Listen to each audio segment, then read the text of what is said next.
Guys ये UP GK की practice question series है। इसमें हम लोग आज अप्रॉक्स 100 क्वेश्चन प्रैक्टिस करेंगे। इसमें सभी लेवल के क्वेश्चंस हैं, जैसे इजी टू मॉडरेट और हार्ड सभी लेवल के। तो हम आज जो है ये हमारा यूपी जीके का पहला सेशन है, इसलिए इसमें बहुत ही इजी क्वेश्चन से लेकर के शुरू कर रहे हैं। ठीक है, हम लोग इस सीरीज में सभी लेवल के क्वेश्चन करेंगे, अलग अलग पीवाईक्यू भी करेंगे। तो चलिए हम लोग स्टार्ट करते हैं इन क्वेश्चंस को सॉल्व करना। ठीक है, जैसा आप स्क्रीन पे देख रहे हो कि पहला क्वेश्चन लिखा हुआ है कि उत्तर प्रदेश की राजधानी क्या है। तो ये तो देखो, आप वैसे सभी लोग जानते हो कि उत्तर प्रदेश की राजधानी क्या है, तो ये आपका राइट आंसर हो जाएगा लखनऊ। ठीक है, लेकिन यहाँ पे समझो, ये लखनऊ राजधानी, ठीक है, आपकी कब बनी, हम इसकी हिस्ट्री अगर देखें तो देखो 1858 तक आपकी जो राजधानी थी यूपी की, वो राजधानी क्या थी, यूपी की राजधानी की बात कर रहे हैं। 1858 तक यूपी की राजधानी आगरा थी। ठीक है, आगरा थी। आगरा के बाद आपकी 1858 से और ये 1921 तक आपकी क्या हो गई, प्रयागराज हो गई थी। तो प्रयागराज आपकी ये राजधानी रही 1921 तक। फिर 1921 के बाद 1935 तक आपकी लखनऊ राजधानी बनी। क्या लखनऊ, लेकिन ये लखनऊ जो थी पूर्ण रूप से नहीं थी, ये आंशिक थी। कैसी, आंशिक राजधानी थी। लेकिन 1935 के बाद, 1935 ईस्वी के बाद में ये जो लखनऊ है, लखनऊ है हमारी, ये पूर्ण राजधानी बन गई थी। ठीक है, पूर्ण राजधानी बन गई थी। तो ये इंपॉर्टेंट नोट है आपको, राजधानी। ठीक है, राजधानी ये इंपॉर्टेंट नोट है, तो आप इनको ध्यान रखिएगा, जो क्रोनोलॉजिकल ऑर्डर है ईयर्स का। ठीक है, और इसकी जो पीडीएफ है ये भी आपको टेलीग्राम ग्रुप में मिल जाएगी। ओके, तो चलिए अब हम लोग नेक्स्ट क्वेश्चन करते हैं। तो आप ये याद रखिएगा कि देखो 1858 तक जो राजधानी थी यूपी की, वो आगरा थी। याद करो, मैं याद भी करवा देता हूँ। उसके बाद 1858 से 1921 तक प्रयागराज रही। फिर 1921 से 1935 तक लखनऊ आंशिक रूप से रही थी। ठीक है, फिर 1935 के बाद लखनऊ पूर्ण रूप से राजधानी बन गई थी यूपी की। तो आई होप कि आपको ये क्लियर हो गया होगा क्वेश्चन। अब नेक्स्ट क्वेश्चन पे हम लोग मूव करते हैं। एक बार मैं चेक कर लूं कि क्लियर, हमारी स्क्रीन जो है बिल्कुल क्लियर चल रही है। ठीक है, एवरीथिंग इज ओके। तो अब हम लोग क्या करते हैं, नेक्स्ट क्वेश्चन पे मूव कर लेते हैं। चलो नेक्स्ट क्वेश्चन देखो, क्वेश्चन नंबर 2। यहाँ पे लिखा हुआ है उत्तर प्रदेश का सबसे बड़ा शहर कौन सा है।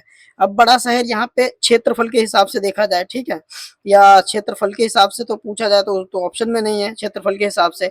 अब मैं आपको यहाँ पे जनसंख्या के हिसाब से बता देता हूँ। ठीक है, जनसंख्या और क्षेत्रफल दोनों के हिसाब से बता दूंगा, क्योंकि यहाँ पे क्लियर नहीं है क्वेश्चन में क्षेत्रफल के हिसाब से पूछा है या जनसंख्या के हिसाब से। तो देखो क्षेत्रफल के हिसाब से, क्षेत्रफल के हिसाब से जो हमारा सबसे बड़ा जो जिला है हमारा यूपी का, वो है हमारा लखीमपुर खीरी। कौन सा, लखीमपुर खीरी।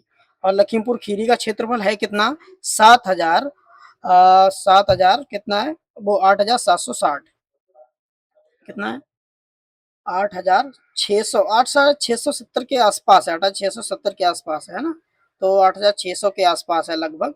और यहाँ पे देखो ये क्षेत्रफल के हिसाब से है। और सबसे छोटा, छोटा जो जिला होगा ये क्षेत्रफल के हिसाब से, क्षेत्रफल के हिसाब से वो कौन सा है, वो हापुड़ है। हापुड़ का क्षेत्रफल कितना है, वो 660 वर्ग किलोमीटर है ना, वर्ग किलोमीटर हो जाएगा। लेकिन यहाँ पे अगर जनसंख्या के हिसाब से देखा जाए, जनसंख्या के हिसाब से सबसे बड़ा जिला, मतलब सबसे ज्यादा जनसंख्या वाला, वो प्रयागराज है। तो यहाँ पे जनसंख्या के अकॉर्डिंग है हमारा प्रयागराज। ठीक है, तो आई होप देखो ये जो दोनों पॉइंट बताए ये आप याद रखना है ना, छोटा और बड़ा एरिया के हिसाब से। चलो अब नेक्स्ट क्वेश्चन पे मूव करते हैं। यहाँ पे आपको थर्ड क्वेश्चन देखने को मिला है कि उत्तर प्रदेश का उच्च न्यायालय कहाँ स्थित है। तो उत्तर प्रदेश का उच्च न्यायालय कहाँ पे स्थित है, ये हमारा प्रयागराज में है। अब उच्च न्यायालय का अगर हम हिस्ट्री देखें तो यहाँ पे देखो 1800, आपका क्या कहते हैं, 1866 में बना था। कहाँ पे, आगरा में था, आगरा में था। ठीक है, फिर 1869 में उच्च न्यायालय ये प्रयागराज में ट्रांसफर कर दिया गया, और अभी भी प्रयागराज में ही है। लेकिन इसकी एक खंडपीठ है। ठीक है, खंडपीठ है कहाँ पे, अपने उच्च न्यायालय की यूपी में। खंडपीठ किस जिले में है, वो है आपकी लखनऊ में। लखनऊ में ये खंडपीठ है अपने यूपी के। ठीक है, जो अपना हाई कोर्ट है, उच्च न्यायालय है उसकी। ठीक, तो चलो अब नेक्स्ट क्वेश्चन पे मूव करते हैं। उन्होंने पूछा है कि उत्तर प्रदेश का गठन कब हुआ था। तो जो उत्तर प्रदेश का आप गठन समझ रहे हो कब हुआ था, 24 जनवरी 1950 को, है ना, 24 जनवरी 1950 को। अब देखो हमारा उत्तर प्रदेश दिवस, उत्तर प्रदेश दिवस, उत्तर प्रदेश दिवस, उत्तर प्रदेश दिवस कब मनाया जाता है। ये आपका 24 जनवरी को ही मनाया जाता है। लेकिन समझो ये कब से मनाना स्टार्ट हुआ है, कब से मनाना स्टार्ट हुआ है, तो 2018 से मनाना स्टार्ट हुआ है अपना उत्तर प्रदेश दिवस, ठीक है। उत्तर प्रदेश दिवस ये 2018 से मनाना शुरू हुआ है। तो आप ये सोचो, अगर अभी पूछा जाए कि 2000 है ना 2025 में कौन सा उत्तर प्रदेश दिवस मनाया गया, तो 2018 से काउंट कर लो, 18 और ये कौन सा देखो 18 19 20 21 22 23 24 25 कितना हो गया 1 2 3 4 5 6 7 8, मतलब 2025 में 8वां यूपी दिवस मनाया गया, 8वां, ठीक है। तो ये 2018 से, अगर लेकिन 1950 से कंपेयर करा जाए, तब इधर आप 50 से 50 साल और एक 51 साल और जोड़ दो, तो कितना हो जाएगा 51 साल, तो ये हो जाएगा, ठीक है। और प्लस आप यहाँ से जोड़ लो 2025, तो ये कितना हो जाएगा 76 साल, मतलब 24 जनवरी 1950 से अगर कैलकुलेट किया जाए तो 76वां उत्तर प्रदेश दिवस मनाया गया। मनाया कब जाता है आपका, ये 24 जनवरी जनवरी को अपना उत्तर प्रदेश दिवस मनाया जाता है, बस आप ये याद रखो, ठीक है। अब नेक्स्ट क्वेश्चन पे मूव करते हैं हम लोग। उत्तर प्रदेश में कितने मंडल हैं, तो हमारे जो उत्तर प्रदेश में कितने मंडल हैं, उत्तर प्रदेश में जो मंडल हैं उत्तर प्रदेश में वो 18 मंडल हैं, तो हमारा राइट आंसर हो जाएगा 18, ठीक है। चलो अब नेक्स्ट चलते हैं, उत्तर प्रदेश में कुल कितने जिले हैं, उत्तर प्रदेश में कुल कितने जिले हैं, तो ये आप जानते हो ये 75 जिले हैं, ठीक है। अब यहाँ पे मैं आपको थोड़ा एडिशनल फैक्ट बता देता हूँ, उत्तर प्रदेश का जो हमारा क्या कहते हैं क्षेत्रफल क्या है, क्षेत्रफल देख लो 2,40,928 ये वर्ग किलोमीटर है ना, वर्ग किलोमीटर। लेकिन अगर देखा जाए उत्तर प्रदेश के बारे में, सबसे उत्तरी जिला कौन सा है हमारा, सहारनपुर, सहारनपुर है। और सबसे दक्षिणी जिला, मैं आपको सबसे कम शॉर्ट टाइम में बहुत सारी चीजें रिवाइज करवा दूंगा, ठीक है। सबसे दक्षिणी जिला कौन सा हो जाएगा, महोबा। और सबसे पूर्वी कौन सा हो जाएगा, बलिया, सबसे पूर्वी जिला हो जाएगा बलिया। और सबसे पश्चिमी जिला हो जाएगा अपना शामली, ठीक है। तो ये तो यूपी के ये पूरा पश्चिम उत्तर दक्षिण के जो एक्सट्रीमम वाले जिले हैं वो मैंने आपको बता दिए हैं, ठीक है। चलो बात करते हैं नेक्स्ट क्वेश्चन की, पूछा है उत्तर प्रदेश की राजकीय भाषा क्या है, समझो उत्तर प्रदेश की राजकीय भाषा अभी हिंदी भी है और उर्दू भी है, तो दोनों ही है उत्तर प्रदेश की राजकीय भाषा, तो हिंदी और उर्दू दोनों है, तो ये आपका जो राइट आंसर ये होगा, हिंदी और उर्दू दोनों रहेगा, ठीक। चलो अब मूव करते हैं, उत्तर प्रदेश का राज्य पशु कौन सा है, तो उत्तर प्रदेश का राज्य पशु बताओ, उत्तर प्रदेश का राज्य पशु अपना बारहसिंगा है। तो उत्तर प्रदेश का उत्तर प्रदेश का राज्य पशु तो बारहसिंगा हो गया। अगर पुष्प देख लिया जाए तो क्या हो जाएगा, पलाश का, पलाश या फिर टेसु, पलाश या टेसु। और अगर हम बात करें कि राष्ट्रीय जलीय जीव, राष्ट्रीय जलीय जीव कौन सा हो जाएगा, वो गंगा डॉल्फिन हो जाएगी, कौन सी, गंगा डॉल्फिन, तो ये हो जाएगी गंगा डॉल्फिन, ठीक है। मेन पॉइंट आप याद करते चलिए, जो जो इंपॉर्टेंट चीजें वो मैं आपको बताता जाऊंगा, ठीक है। यहीं पे मैं आपको बताऊं तो राष्ट्रीय वृक्ष क्या है, राष्ट्रीय अपना मतलब राजकीय, राष्ट्रीय नहीं मतलब राजकीय, यहाँ पे राजकीय आ जाएगा, ठीक है। मैं इसको इरेज कर देता हूँ एक बार, यहाँ पर राजकीय लिख लो, एक बार कट करके राष्ट्रीय लिख दिया, यहाँ पर राजकीय लिख दो, राजकीय मतलब, और यहाँ पे भी राजकीय, ठीक है। किसकी बात कर रहे थे, ये राजकीय के वृक्ष, हाँ वृक्ष है ना, तो ये कौन सा है अपना, ये अशोक का है, उत्तर प्रदेश का, ठीक। तो यहाँ पर राइट आंसर हमारा हो जाएगा बारहसिंगा। चलो नेक्स्ट क्वेश्चन पे मूव करते हैं। आई होप कि आपको सारे क्वेश्चन क्लियर हो रहे होंगे और अच्छा रिवीजन हो रहा होगा। अगर आपको हमारी वीडियो अच्छी लग रही है तो वीडियो को लाइक कीजिए और चैनल को सब्सक्राइब कर लीजिए। ओके गाइज, चलो अब नेक्स्ट क्वेश्चन पे मूव करते हैं हम लोग। यहाँ पे नेक्स्ट क्वेश्चन क्या दे रखा है कि उत्तर प्रदेश का राज्य पक्षी, तो राज्य पक्षी कौन था, सारस क्रेन, तो ये हो जाएगा आपका सारस, सारस या फिर सारस क्रेन ऐसे लिख के आ सकता है, तो अपना ये राज्य पक्षी हो जाएगा यूपी का। नेक्स्ट क्वेश्चन पे मूव करते हैं। उत्तर प्रदेश का राज्य वृक्ष कौन सा है, राज्य वृक्ष अभी मैंने आपको बताया था कौन सा, अशोक का, तो अशोक का राज्य वृक्ष हो जाएगा। उत्तर प्रदेश का राज्य पुष्प क्या बताया था, पलाश या फिर इसे क्या क्या कहते हैं, टेसू भी कहते हैं ना, पलाश या टेसू, तो टेसू भी हो जाएगा। नेक्स्ट क्वेश्चन मूव करते हैं, उत्तर प्रदेश में सबसे अधिक जनसंख्या वाला जिला, अब सबसे अधिक जनसंख्या किसमें है, ये है आपकी देखो सबसे अधिक जनसंख्या, अभी मैंने ऊपर बताया भी था, अधिक जनसंख्या, अधिक जनसंख्या किसमें है, ये प्रयागराज में, प्रयागराज में, ठीक। सबसे अधिक जनसंख्या और सबसे कम, 1 मिनट।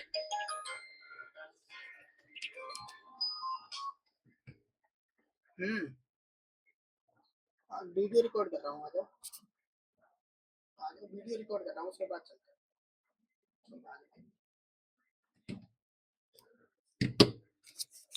हाँ जी, सबसे अधिक जनसंख्या वाला जो हमारा राज्य है वो है हमारा प्रयागराज, ठीक है। वो राज्य नहीं मतलब जिला, जिला प्रयागराज है सबसे अधिक जनसंख्या वाला, और यहीं पे सबसे अधिक विधानसभा सीटें भी हैं, कहाँ, प्रयागराज में, है ना। चलो, ताजमहल किस शहर में स्थित है, ताजमहल अपना कहाँ पे, सभी लोग जानते हो, आगरा में, आगरा में स्थित है। किसने बनवाया था, ये शाहजहां ने बनवाया था। और आगरा का जो ताजमहल है, इसको यूनेस्को, यूनेस्को यूनेस्को की विश्व विरासत सूची में कब शामिल किया गया था, ये 1983 में शामिल किया गया था। इसमें आगरा को मतलब आगरा का जो ताजमहल है इसको किया गया था 1983 में ही। आगरा का जो किला है, आगरा का लाल किला, जो आगरा का किला जो है, उसको भी 1983 में यूनेस्को की विश्व विरासत सूची में शामिल किया गया था, ठीक है। चलो, नेक्स्ट क्वेश्चन पे मूव करते हैं। यहाँ पे लिखा हुआ है, देखो, काशी विश्वनाथ मंदिर किस नगर में स्थित है, तो आप जानते हो काशी विश्वनाथ मंदिर अपना वाराणसी में है, ठीक है। और यहाँ पे आपका कौन सा है, एक है भारत माता मंदिर, कौन सा है, माता भारत माता मंदिर भी है वाराणसी में, है ना, भारत माता मंदिर है। और एक है आपका दिव्य कला मंदिर, है ना, दिव्य कला मंदिर, कला मंदिर, ठीक है, ठीक है। और हाँ, और ये जो काशी विश्वनाथ मंदिर है, इसका जो पुनरुद्धार किसने करवाया था, अहिल्याबाई ने, अहिल्याबाई जी ने, है ना, अहिल्याबाई, अहिल्याबाई जी ने करवाया था, ठीक है, फिर से मतलब बनवाया था। चलो, अब श्री राम जन्मभूमि कहाँ स्थित है, ये पूछा गया। श्री राम जन्मभूमि आप जानते हो अयोध्या में, अयोध्या में स्थित है ना। श्री राम जन्मभूमि कहाँ, अयोध्या में। इन्होंने पूछा है, उत्तर प्रदेश का सबसे लंबा राष्ट्रीय राजमार्ग, उत्तर प्रदेश का सबसे लंबा राष्ट्रीय राजमार्ग कौन सा है, तो ये आपका एनएच, आपका क्या कहते हैं, उत्तर प्रदेश का सब, अच्छा, यूपी का सबसे लंबा राष्ट्रीय राजमार्ग, उत्तर प्रदेश का सबसे लंबा राष्ट्रीय राजमार्ग कौन सा है, आपका NH-27, कौन सा, NH-27। चलो,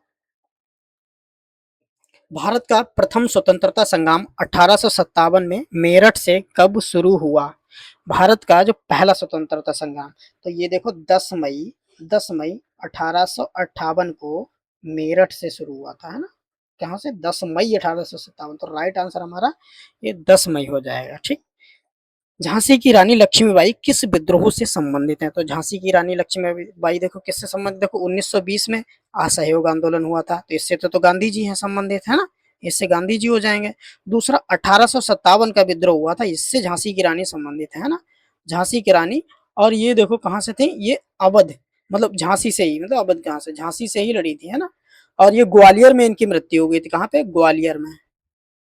और अवध से कौन लड़ा था, अवध यानी लखनऊ वाला क्षेत्र, इधर से कौन, अपनी बेगम हजरत महल, बेगम हजरत महल, हजरत महल ये अवध की थी, अवध से इन्होंने लड़ाई की थी। कानपुर से कौन था, कानपुर से किसने नेतृत्व किया था, अपने नाना साहब, नाना साहब, ठीक है। और इलाहाबाद से कौन था, इलाहाबाद से, इलाहाबाद से कौन था, लियाकत अली, ठीक है, लियाकत अली, इलाहाबाद से थे लियाकत, लियाकत अली। अब यहाँ पे समझो मथुरा से कौन था, मथुरा से, मथुरा से कौन था, देवी सिंह, देवी सिंह। अब यहाँ पे समझो मेरठ से जो विद्रोह हुआ था, इसका नेतृत्व किसने किया था, इनका इनका नेतृत्व दो लोगों ने किया था, किसने, एक कदम सिंह, कदम सिंह और धन सिंह, कदम सिंह थे और कौन था, एक धन सिंह थे। इन लोगों ने नेतृत्व किया था, कहाँ से, ये मेरठ से करा था, ये मेरठ से किया था, ठीक है। चलो, अब नेक्स्ट क्वेश्चन पे मूव करते हैं। इलाहाबाद का नया नाम क्या है, तो इलाहाबाद का नया नाम क्या है, प्रयागराज, ये आप सभी जानते हो, ठीक है। यहीं पे गंगा, ये गंगा प्लस यमुना का संगम है ना, जहाँ पे महाकुंभ का महाकुंभ का आयोजन होता है, महाकुंभ का आयोजन होता है, ठीक है, महाकुंभ का आयोजन होता है। कुंभ का जो आयोजन होता है हर 12 साल में होता है ना, कुंभ। लेकिन महाकुंभ कब होता है, वो 144 साल में आता है महाकुंभ, ठीक है। तो ये आपके मेन पॉइंट हैं, आप इनको याद रखिएगा। नेक्स्ट क्वेश्चन पर मूव करते हैं। उत्तर प्रदेश का सबसे बड़ा हवाई अड्डा कौन सा है? उत्तर प्रदेश का जो सबसे बड़ा हवाई अड्डा है इस टाइम पे, जो नोएडा में एक बन रहा है, नोएडा इंटरनेशनल एयरपोर्ट में जेवर, जेवर एयरपोर्ट, जेवर हवाई अड्डा बन रहा है, जेवर हवाई अड्डा, ठीक है। तो ये आपका बन रहा है सबसे बड़ा हो जाएगा उत्तर प्रदेश का। एक मिनट, अभी अच्छा अभी के टाइम पे कौन सा है ना, यही तो है, अभी के टाइम पे हमारा कौन सा, तो यही है आपका नोएडा इंटरनेशनल एयरपोर्ट, यही सबसे बड़ा हवाई अड्डा है। उत्तर प्रदेश का प्रसिद्ध कुंभ मेला कहाँ लगता है? अभी मैंने बताया प्रसिद्ध कुंभ मेला कहाँ लगता है आपका, प्रयागराज में लगता है। भारत का सबसे बड़ा धार्मिक मेला कौन सा है? सबसे बड़ा धार्मिक मेला कौन सा माना जाता है? भारत का सबसे बड़ा धार्मिक मेला कुंभ मेला ही माना जाता है ना सबसे बड़ा, क्योंकि यही बहुत बड़ा मेला लगता है। कहाँ लगता है? प्रयागराज में, प्रयागराज में। लेकिन इंडिया में और भी कई जगह लगता है, देखो यूपी में तो प्रयागराज में, दूसरा कुंभ मेला कहाँ लगता है? हरिद्वार में लगता है, दो जगह लगता है ना। और उज्जैन में भी लगता है, उज्जैन में भी कुंभ मेला लगता है। चौथा नासिक, नासिक कहाँ पे है आपका? महाराष्ट्र में। उज्जैन कहाँ है? एमपी में, ठीक है। हरिद्वार अपना यूके में, उत्तराखंड में भी आ रहा है, ठीक है। और ये अपना प्रयागराज में भी लगता है, चार जगह जो कुंभ मेला लगता है, ठीक। नेक्स्ट क्वेश्चन देखा जाए तो इसमें लिखा मथुरा किसके जन्म स्थान के रूप में प्रसिद्ध है? तो आप जानते हो मथुरा जो श्री कृष्ण भगवान जी के जन्म स्थान के रूप में प्रसिद्ध है, तो श्री कृष्ण इसका सही आंसर हो जाएगा। बात करते हैं नेक्स्ट क्वेश्चन की, तो देखा जाए इसमें सारनाथ किस धर्म से संबंधित है? तो सारनाथ में किससे संबंधित है? सारनाथ में बुद्ध धर्म से, सारनाथ में बुद्ध धर्म से संबंधित है। यहाँ क्या हुआ था, भगवान बुद्ध का, भगवान बुद्ध का प्रथम उपदेश हुआ था ना, बुद्ध का प्रथम उपदेश, प्रथम उपदेश दिया था सारनाथ में, ठीक है, भगवान बुद्ध जी ने। चलो नेक्स्ट क्वेश्चन करते हैं। उत्तर प्रदेश में गन्ना उत्पादन में कौन सा जिला प्रसिद्ध है? तो गन्ना उत्पादन में उत्तर प्रदेश में जिला जो है सबसे ज्यादा गन्ना उत्पादन ये होता है आपका मुजफ्फरनगर में होता है, फिर उसके बाद मेरठ में होता है, फिर अन्य जिलों में सबसे ज्यादा होता है जो गन्ना उत्पादन, ये मुजफ्फरनगर में होता है, ठीक है। गन्ना उत्पादन कहाँ पे होता है? मुजफ्फरनगर में, मेरठ के पास में बाउंड्री लगी हुई है इसकी, ठीक है, गन्ना मतलब मुजफ्फरनगर की। चलो क्वेश्चन नंबर 26 पे मूव करते हैं। लिखा हुआ कि चौरी चौरा कांड किस जिले में हुआ था? तो आप जानते हो चौरी चौरा कांड हुआ था आपका गोरखपुर में। कब हुआ था?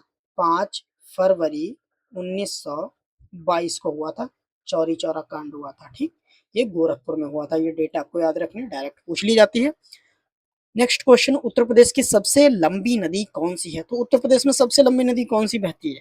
उत्तर प्रदेश की सबसे लंबी नदी, मतलब देखो गंगा ही सबसे ज्यादा बहती है ना, तो गंगा आपका राइट आंसर हो जाएगा इसका। गंगा नदी सबसे ज्यादा बहती है, कितनी, ये गंगा कितने किलोमीटर चलती है, देखता हूँ, याद, अभी मुझे याद नहीं आया। चलो कोई बात नहीं, नेक्स्ट वीडियो में बताऊंगा कितने किलोमीटर बहती है। अगर आपको पता है तो कमेंट बॉक्स में इसका आंसर दीजिए कि गंगा उत्तर प्रदेश में टोटल कितने किलोमीटर बहती है। गोमती नदी किस शहर से होकर बहती है? तो गोमती नदी के किनारे कौन सा नगर बसा हुआ है? लखनऊ, तो लखनऊ से बहती होकर के, ठीक है। लखनऊ ये वहां भी जाती है, क्या कहते हैं, जौनपुर, जौनपुर भी इसके किनारे ही बसा हुआ है, गोमती नगर के किनारे जौनपुर है ना। किसके किनारे बसा हुआ है? गोमती नदी के, गोमती नदी। और गोमती नदी निकलती कहाँ से? ये गोमती नदी पीलीभीत के, पीलीभीत से निकलती है। और पीलीभीत में कहाँ से? फुलहर झील, ये फुलहर झील से निकलती है, फुलहर झील, फुलहर झील से निकलती है। और ये जो गोमती नदी है ये अपनी यूपी की मैदानी क्षेत्र से निकलने वाली नदी है। किससे? मैदानी क्षेत्र से निकलने वाली नदी है, मैदानी क्षेत्र से निकलने वाली नदी यही है, कौन सी है? गोमती नदी। निकलने वाली नदी, मैदानी क्षेत्र से निकलने वाली नदी है कौन सी? गोमती। कहाँ से निकलती है? पीलीभीत की फुलहर झील से। चलो नेक्स्ट क्वेश्चन पे मूव कर लेते हैं। उत्तर प्रदेश का प्रसिद्ध दुधवा राष्ट्रीय उद्यान कहाँ पे? उत्तर प्रदेश का दुधवा राष्ट्रीय उद्यान कहाँ पे? लखीमपुर खीरी में। कहाँ पे? लखीमपुर खीरी। यही यूपी का, उत्तर प्रदेश का सबसे बड़ा जिला है एरिया के हिसाब से, सबसे बड़ा एरिया मतलब क्षेत्रफल के हिसाब से है ना, क्षेत्रफल के हिसाब से। और इस ये जो दुधवा राष्ट्रीय उद्यान है इसको दुधवा टाइगर रिजर्व भी घोषित किया हुआ है। दुधवा बाघ बाघ संरक्षित क्षेत्र, बाघ है ना, बाघ संरक्षित क्षेत्र, संरक्षित क्षेत्र, टाइगर रिजर्व। ठीक, नेक्स्ट क्वेश्चन पे मूव करते हैं। नोएडा किस जिले में स्थित है? तो नोएडा तो आप जानते हो कहाँ पे है, गौतम बुद्ध नगर में अपना नोएडा। नोएडा कहाँ पे? नोएडा, देखो अगर आपसे कोई नोएडा की फुल फॉर्म पूछ ले, आपको नोएडा की फुल फॉर्म पता है? नोएडा की फुल फॉर्म क्या होती है? New Okhla, new Okhla, new Okhla industrial, industrial development, development, development authority, authority. ठीक है, तो ये आपकी नोएडा की फुल फॉर्म है और ये है कहाँ पे? गौतम बुद्ध नगर में है। चलो नेक्स्ट क्वेश्चन पे मूव करते हैं। अलीगढ़ उस किस उद्योग के लिए प्रसिद्ध है? मतलब अलीगढ़ का जी ओडीओपी क्या है? One district, one district one product.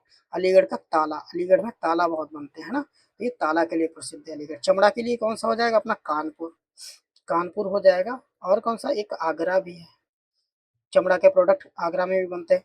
पीतल के लिए, पीतल के लिए आप कमेंट में बताओ। ठीक है, कपड़ा उद्योग के लिए ये भी कानपुर हो जाएगा, है ना, कानपुर। चलो नेक्स्ट क्वेश्चन। फिरोजाबाद पीतल, चलो मैं बता देता हूँ, पीतल नगरी के रूप में जाना जाता है कौन सा? पीतल नगरी के रूप में आपका मुरादाबाद, मुरादाबाद जाना जाता है ना, मुरादाबाद। चलो फिरोजाबाद किस क्षेत्र के लिए? तो फिरोजाबाद आप जान रहे हो वहां पे क्या बनता है? कांच की चूड़ियां, मतलब कांच उद्योग के लिए कांच की चूड़ियां बनती हैं। कहाँ पे? फिरोजाबाद, मतलब कांच उद्योग राइट आंसर होगा फिरोजाबाद। ठीक है, कन्नौज किस उद्योग के लिए जाना जाता है? कन्नौज में सबसे ज्यादा क्या बनता है? इत्र, तो कन्नौज इत्र के लिए जाना जाता है। ठीक है, चलो भदोई किसके लिए? भदोई में कालीन, अपने कालीन भैया याद रखो, ये भदोई, भदोई किसके लिए है? कालीन। ठीक है, चलो नेक्स्ट क्वेश्चन पे मूव करते हैं। मुरादाबाद किस उद्योग के लिए प्रसिद्ध है? अभी मैंने आपको बताया था मुरादाबाद पीतल उद्योग के लिए, क्योंकि पीतल नगरी नाम से जाना जाता है। यहाँ पे पीतल के बहुत सी धातु शिल्प का काम होता है पीतल के। ठीक है, उत्तर प्रदेश में लोकसभा सीटों की संख्या कितनी है? तो ये हाईएस्ट है, उत्तर प्रदेश में 80 लोकसभा सीटें हैं। ठीक है, ये हाईएस्ट है, मतलब सबसे ज्यादा कहाँ पे है लोकसभा सीटें? सबसे ज्यादा यूपी में ही है, यूपी में ही है। कौन सी? उत्तर प्रदेश में 80 ये लोकसभा सीट हो गई, और 31 अपनी राज्यसभा सीट हो गई। विधानसभा सीट कितनी हो गई? 403 है ना, 403 है। और कहता है विधान परिषद की, विधान परिषद की कितनी हो जाएंगी? 100 सीट हो जाएंगी, तो ये आपको याद रखना है। चलो उत्तर प्रदेश विधान, अच्छा विधानसभा में फिर से क्वेश्चन आ गया, अभी मैंने आपको बताया नीचे क्वेश्चन है, विधानसभा में कितनी सीटें हैं? 403। ठीक है, उत्तर प्रदेश के प्रथम मुख्यमंत्री कौन थे? तो उत्तर प्रदेश के जो प्रथम मुख्यमंत्री थे वो थे अपने पंडित गोविंद बल्लभ पंत जी। तो ये उत्तर प्रदेश के प्रथम मुख्यमंत्री थे। लेकिन उत्तर प्रदेश के प्रदेश की प्रथम महिला मुख्यमंत्री कौन थी? महिला मुख्यमंत्री कौन थी? तो वो आपको जवाब देना है। मुख्यमंत्री कौन थे? तो ये थी आपकी सुचेता कृपलानी, सुचेता कृपलानी। और पूछा जाए उत्तर प्रदेश के, उत्तर प्रदेश की प्रथम महिला राज्यपाल कौन थी? कौन? महिला राज्यपाल, राज्यपाल कौन थी? उत्तर प्रदेश की पहली महिला राज्यपाल कौन थी? ये थी अपनी सरोजनी नायडू, सरोजनी नायडू, नायडू। ठीक है, सरोजनी नायडू थी। चलो नेक्स्ट क्वेश्चन पे मूव करें। अब इतना हो गया, फैक्ट याद रखना है। आज हम लोग लगभग 50 क्वेश्चन ही प्रैक्टिस करेंगे, अगले जो कुछ क्वेश्चन है वो हम लोग नेक्स्ट वीडियो में करेंगे। ठीक है, लिखा हुआ है कि उत्तर प्रदेश की राजकीय मछली कौन सी है? तो उत्तर प्रदेश की राजकीय मछली, यहाँ पे देखो कुछ रॉन्ग लिखा है, यहाँ पे चिताला होता है ना, चिताला, ये राजकीय मछली है, कतला नहीं है। राजकीय मछली चिताला है, तो ये अपना राइट आंसर है। ठीक है, देखो कंफ्यूज नहीं होता है। जलीय जीव आपका अगर पूछा जाए, जलीय जीव पूछा जाए, राजकीय जलीय जीव, राजकीय जलीय जीव किसका? उत्तर प्रदेश का राजकीय जलीय, तब आएगा गंगा डॉल्फिन, तब आएगा गंगा डॉल्फिन। तब क्या आ जाएगा, गंगा डॉल्फिन। लेकिन अगर राज्य की मछली पूछ ली जाए तब आपकी ये चिताला आ जाएगी, ठीक है। तो ये राइट आंसर है आपका। नेक्स्ट क्वेश्चन बढ़ते हैं, बटेश्वर मेला किस जिले में होता है? देखो ध्यान से सुनो, बटेश्वर मेला, आपका जो बटेश्वर मेला है, बटेश्वर मेला ये आपका होता है, ये बटेश्वर मेला, पहली बात तो ये बटेश्वर मेला पशु मेला है आपका। कैसा? पशु मेला है। उत्तर प्रदेश का सबसे बड़ा जो पशु मेला है वो बटेश्वर मेला है। कहाँ पे लगता है? ये आगरा में लगता है, ठीक है। बटेश्वर मेला आगरा में लगता है आपका। बटेश्वर मेला आगरा हो जाएगा, तो हमारा राइट आंसर कौन सा हो जाएगा कि आगरा में ये बटेश्वर मेला लगता है। चलो अब नेक्स्ट क्वेश्चन पे मूव करते हैं। लिखा हुआ है कि भारत का पहला ग्रामीण विश्वविद्यालय उत्तर प्रदेश में कहाँ खोला गया था? भारत का पहला ग्रामीण विश्वविद्यालय उत्तर प्रदेश में कहाँ खोला गया था? तो पहला ग्रामीण विश्वविद्यालय चित्रकूट में खोला गया था। राइट आंसर हमारा हो जाएगा चित्रकूट। चलो क्वेश्चन नंबर 42 पे चलते हैं। बनारस हिंदू विश्वविद्यालय के संस्थापक कौन थे? तो बनारस हिंदू विश्वविद्यालय के संस्थापक अपने कौन थे? मदन मोहन मालवीय जी। और ये कब इसका उद्घाटन हुआ था? 1916 में। और इसमें किसने किया था? गांधी जी, अपने महात्मा गांधी जी ने, ठीक है, गांधी जी ने किया था। चलो अब नेक्स्ट क्वेश्चन पे मूव करते हैं। अलीगढ़ मुस्लिम विश्वविद्यालय के संस्थापक कौन थे? अलीगढ़ मुस्लिम विश्वविद्यालय के संस्थापक सर सैयद अहमद खान थे। इसकी पहली बात देखो, ये 1875 में एंग्लो ओरिएंटल कॉलेज के रूप में बना था। क्या? Anglo oriental college, oriental college के रूप में था, ठीक है। सर सैयद अहमद खान जी ने स्थापना की थी। लेकिन बाद में 1920 में इसका नाम रख दिया गया अलीगढ़, अलीगढ़ मुस्लिम विश्वविद्यालय, अलीगढ़ मुस्लिम विश्वविद्यालय 1920 में रखा गया। तो इसलिए अलीगढ़ की जो स्थापना मानी जाती है वो 1920 ही मानी जाती है, क्योंकि इससे पहले ये एंग्लो ओरिएंटल कॉलेज के रूप में जाना जाता था। क्वेश्चन नंबर 44 पे मूव करते हैं। उत्तर प्रदेश का सबसे बड़ा बांध कौन सा है? तो उत्तर प्रदेश का सबसे बड़ा बांध अपना कौन सा हो जाएगा, बताओ भाई, ठीक है। तो ये अपना हो जाएगा कौन सा? रिहंद बांध, रिहंद बांध हो जाएगा, रिहंद बांध। उत्तर प्रदेश का सबसे बड़ा कौन सी नदी पे बना? रिहंद नदी पे ही बना है। कहाँ पे है? सोनभद्र में। रिहंद बांध हो जाएगा, रिहंद बांध हो गया, कहाँ पे है? सोनभद्र में है ना, सोनभद्र। सोनभद्र 3 राज्यों से सीमा लगाता है। देखो तीन के अच्छे, हाँ तीन, तीन के 4 राज्यों से लगाता है। एक लगाता है आपका एमपी से, दूसरा छत्तीसगढ़ से लगाता है, तीसरा झारखंड से लगाता है, चौथा आपका बिहार से लगाता है ना। तो सोनभद्र आपके 4 राज्यों से सीमा लगा रहा है, सोनभद्र। चलो अब नेक्स्ट क्वेश्चन पे मूव करते हैं। रिहंद बांध किस नदी पर बना है? अभी मैंने बताया रिहंद नदी पे ही बना है। कहाँ पे? सोनभद्र में सबसे बड़ा बांध है ये रिहंद बांध, यूपी का। नवाबों का शहर किसे कहा जाता है? तो आप जानते हो नवाबों का शहर लखनऊ को कहा जाता है। नवाबों का शहर लखनऊ हमारा राइट आंसर हो जाएगा। नेक्स्ट क्वेश्चन में पूछा गया कि भारत रत्न से सम्मानित पंडित रविशंकर का संबंध, भारत रत्न से सम्मानित पंडित रविशंकर का संबंध किस शहर से था? तो पंडित रविशंकर का संबंध अपना बनारस घराने से था, मतलब बनारस शहर से था, ठीक। क्वेश्चन नंबर 48 पे मूव करते हैं। उत्तर प्रदेश का सबसे बड़ा रेलवे जंक्शन, देखो उत्तर प्रदेश का जो सबसे बड़ा रेलवे जंक्शन है, यहाँ पे ऑप्शन नहीं दे रखा है। उत्तर प्रदेश का सबसे बड़ा रेलवे जंक्शन, सबसे बड़ा रेलवे जंक्शन वैसे लंबाई में देखा जाए तो गोरखपुर है अपना, गोरखपुर, ठीक है। लेकिन अभी अगर इंडिया की बात करें तो हुबली में है, हुबली कर्नाटक, हुबली धारवाड़, कौन सा? हुबली धारवाड़, हुबली धारवाड़ जो कि कहाँ है? कर्नाटक में। ये इंडिया का सबसे लंबा प्लेटफॉर्म है कर्नाटक में, ठीक है। लेकिन अपना ये तो गोरखपुर है यूपी में, ठीक है। चलो 49 नंबर क्वेश्चन है कि मुगल सराय जंक्शन का नया नाम क्या होगा? तो मुगल सराय जंक्शन का नया नाम पंडित दीनदयाल उपाध्याय जंक्शन हो गया है। तो राइट आंसर है हमारा A option. Last question, question number 50। यहाँ पे देखेंगे उत्तर प्रदेश में कितने विधान परिषद सदस्य चुने जाते हैं? तो हमने आपको अभी बताया था ऊपर, इधर मैंने जब पढ़ाया था कि आपको कितनी सीटें राज्यसभा की, लोकसभा की, विधान परिषद की कितनी है, तो यहाँ पे विधान परिषद की 100 सीटें हैं अपने यूपी में। तो गाइज आज मैंने आपको 50 क्वेश्चन करवाए। नेक्स्ट वीडियो में मैं आपको ऐसे ही यूपी जीके के 50 क्वेश्चन करवाऊंगा। हम लोग डेली एक वीडियो में 50 क्वेश्चन प्रैक्टिस करेंगे। आज क्वेश्चंस का लेवल थोड़ा इजी था और जैसे जैसे आगे बढ़ेंगे डिफिकल्टी लेवल बढ़ता जाएगा, ठीक है। तो अगर आपको वीडियो अच्छी लगी है तो वीडियो को लाइक कीजिए, चैनल को सब्सक्राइब कीजिए। मिलते हैं गाइज नेक्स्ट वीडियो में। Okay, tata bye bye, take care.